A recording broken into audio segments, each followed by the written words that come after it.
জন্মদিন অলপ আগতীয়াকৈ আজি কৰা হ'ল। মোৰ 88 পাৰ হৈ 89 কালিলৈ পাম। বয়সত 89 মই আচলতে বুঢ়া হোৱা নাই। মই দেখিছেই যে ডেকা ল'ৰাৰ দৰে আছোঁ। গতিকে সকলোকে ভাবোঁ যে বুঢ়া ভাৱটো আহিব নালাগে। নিজে নিজে ভাবি লয় মই বুঢ়া হ'লোঁ নেকি, মই ৰিটায়াৰ কৰিলোঁ নেকি, আপুনি এনেই বেমাৰত পৰি যায়। গতিকে এই ভাবিব নালাগে। মই আজি 5 মাহ ভালকৈ ভাত খোৱা নাই, মই আনন্দ ফূৰ্তিকৈ আছোঁ। গতিকে মানুহে মানুহক ভাল পাব লাগে, ভাল কথা শুনিব লাগে, ভাল কথা ক'ব লাগে, ভাল চিন্তা কৰিব লাগে। মানুহ কেতিয়াও বুঢ়া নহয়।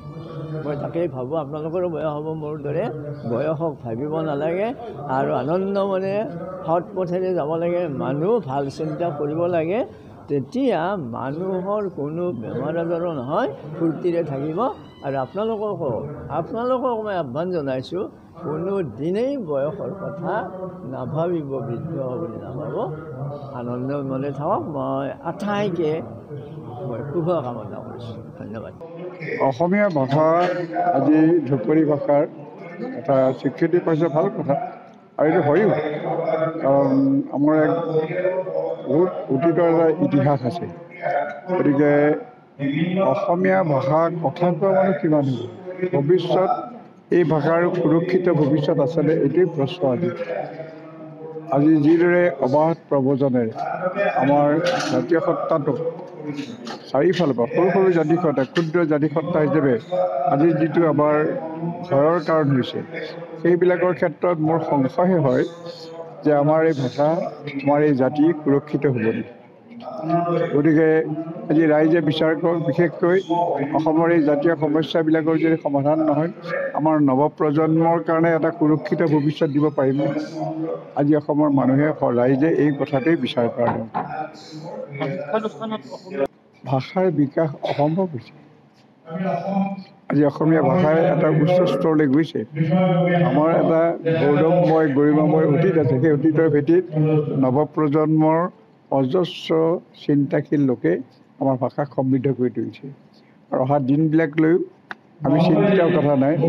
আজি যিমানখিনি নতুন তৰুণ মনৰ লেখক লেখিকা ওলাইছে, তেওঁলোকৰ চিন্তাত যিটো বিশ্বজনীন চিন্তা ভাৱনা, তেওঁলোকৰ জাতীয় জীৱনৰ চিন্তা ভাৱনা, ভৱিষ্যতৰ যিবিলাক তেওঁলোকৰ আশা আকাংক্ষা প্ৰতিফলিত কৰিছে। গতিকে অসমীয়া ভাষা সাহিত্যই এটা বিকাশৰ স্তৰলৈ আহি আছে, বহুত ওপৰলৈ গৈছে। কিন্তু প্ৰশ্ন হৈছে যে এই ভাষা কোৱা মানুহৰ সংখ্যা যদি কমি যায়, ইতিমধ্যে 600টা ক্ষুদ্ৰ জাতিসত্তাৰ ভাষা পৃথিৱীত নোহোৱা হৈছে। 600টা। আমি চব পাম, কিন্তু আমাৰ এই ভাষাটোৰ ভৱিষ্যত কথা কোৱা মানুহ সংখ্যা কিমান? এইটোৱে যে ডাঙৰ প্ৰশ্ন।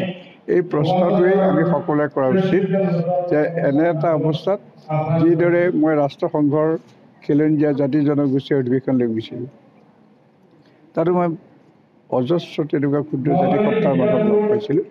আৰু তেওঁলোকৰ একেটাই প্ৰশ্ন। পৃথিৱীৰ বিভিন্ন দেশত এই ক্ষুদ্ৰ ক্ষুদ্ৰ জাতিসত্তাবিলাকৰ এই প্ৰশ্ন আহিছে, যিটো প্ৰশ্ন আজি আমাৰ প্ৰশ্ন। সেইকাৰণে আহিছোঁ, এজন ছাত্ৰৰ ওপৰত শিক্ষকৰ অপৰিসীম। আজি মোৰ জীৱনৰ বৰ্ণিল এটা মোৰ জীৱনৰ দিন মই পাৰ কৰিছোঁ। আৰু এই ক্ষেত্ৰত শ্ৰদ্ধেয় গকুল ডেকা ছাৰৰ অপৰিসীম প্ৰভাৱ মোৰ আছে।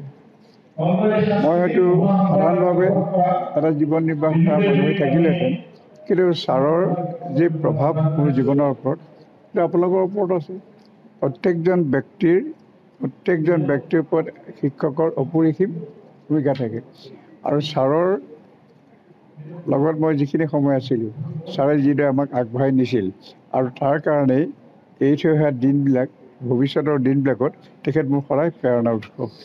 নলবাৰীৰ কাৰণে এটা যথেষ্ট ভাল দিন বুলি এইকাৰণে ক'ব লাগিব যে এগৰাকী 89 বছৰ বয়সৰ তৰুণ ডেকা, যিজনে এতিয়া ৰাতি 1 বজাত 1টা বজালৈকে কাম কৰাৰ কাৰণে তৰুণ মনৰ অধিকাৰী হৈ আছে, গকুল চন্দ্ৰ ডেকাদেৱৰ আজি অহাকালি শুভ জন্মদিন।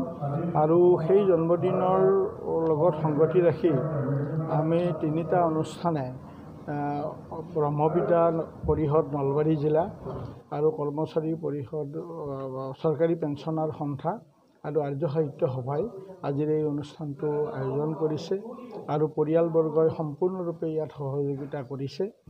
এই অভিনন্দন অনুষ্ঠানটোত জীৱন সুৰভি নামেৰে এখন অভিনন্দন গ্ৰন্থ সম্পাদনা কৰি আজি উন্মোচন কৰা হ'ল আৰু এই অভিনন্দন গ্ৰন্থখন সম্পাদনা কৰাৰ কাৰণে আমাৰ ওপৰত যি দায়িত্ব অৰ্পণ কৰিছিলে তাৰ কাৰণে আমি পৰিয়ালবৰ্গক আন্তৰিক ধন্যবাদ আৰু কৃতজ্ঞতা জ্ঞাপন কৰিছোঁ। এই গ্ৰন্থখন উন্মোচন কৰিলে এগৰাকী বিশিষ্ট সাহিত্যিকা, তেখেত সাহিত্যিক পেঞ্চনাৰ, দৰং মহাবিদ্যালয়ৰ উপাধ্যক্ষা, অসমীয়া বিভাগৰ তেখেতে অসমীয়াত যথেষ্ট লিখা-মেলা কৰিছে ডক্টৰ স্বাধীনতা মহন্ত বাইদেৱে এইখন উন্মোচন কৰাৰ লগে লগে এই গ্ৰন্থখনৰ যথেষ্ট মৰ্যাদা বৃদ্ধি পাইছে আৰু এই অনুষ্ঠানটোত উপস্থিত থাকে স্বাধীনতা মহন্তৰ গোকুল চন্দ্ৰ ডেকাদেৱৰ প্ৰাক্তন ছাত্ৰী আৰু আন এটা বৰ সুখৰ কথা যে অসমৰ প্ৰাক্তন শিক্ষামন্ত্ৰী বৃন্দাবন গোস্বামী ডাঙৰীয়া তেখেত ডেকাদেৱৰ প্ৰাক্তন ছাত্ৰ।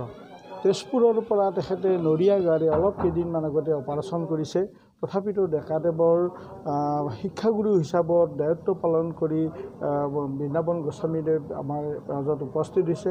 তেখেতে বিশিষ্ট অতিথিৰ আসন গ্ৰহণ কৰিছে আৰু তেখেতৰ বিয়ৈ কৰুণাকান্ত কলিতা, যাৰ বয়স 90 বছৰ, এইগৰাকী নলবাৰী জিলাৰ প্ৰাক্তন জিলা সাহিত্য সভাৰ সভাপতি আছিলে।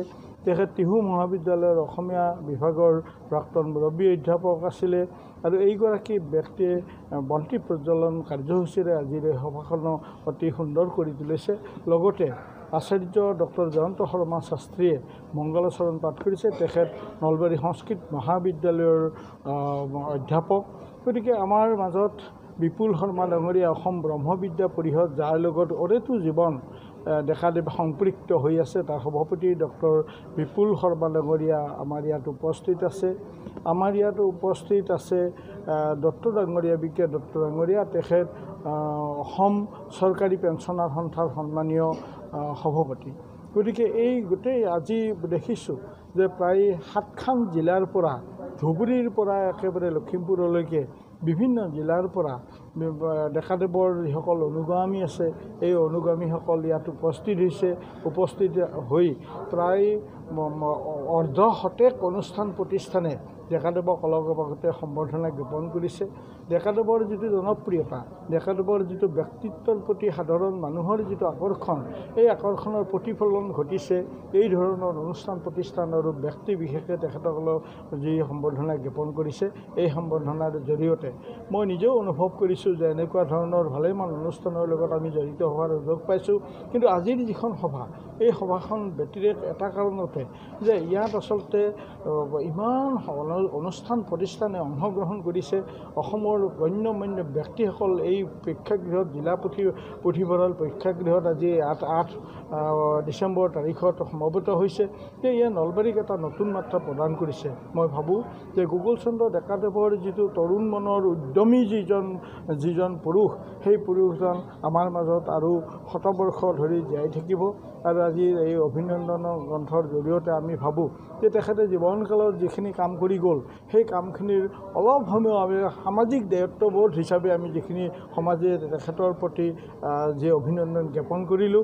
যিকোনো খবৰৰ বাবে যোগাযোগ কৰক 7099017330 লগতে 7099017110 নম্বৰত।